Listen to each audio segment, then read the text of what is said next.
បាទសួស្តីទាំងអស់គ្នានៅក្នុងវីដេអូនេះយើងមកសិក្សាអំពីការរាក់ទាក់គ្នាណា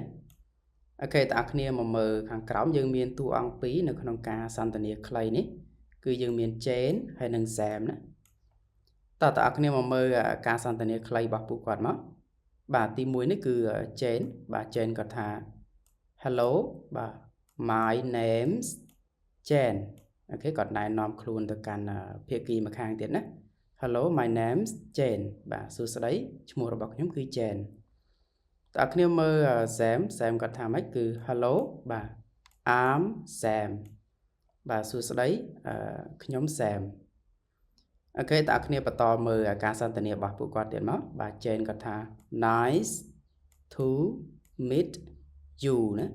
Nice to meet you បាទរីករាយដែលបានស្គាល់អ្នកអូខេ Sam គាត់ឆ្លើយតបតើអ្នកគ្នា Nice to បាទ meet you too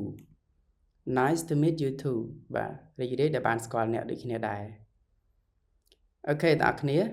នៅក្នុងវីដេអូនេះយើងសិក្សាអំពីការសន្ទនាខ្លីមួយដែលគាត់រាក់ទាក់គ្នាណាហើយបងប្អូនគ្នាអាចយកឃ្លានេះទៅប្រើប្រាស់បានណាចំពោះបងប្អូនដែលចង់សិក្សាអាច comment ពាក្យថារៀននៅខាងក្រោមវីដេអូ Follow for more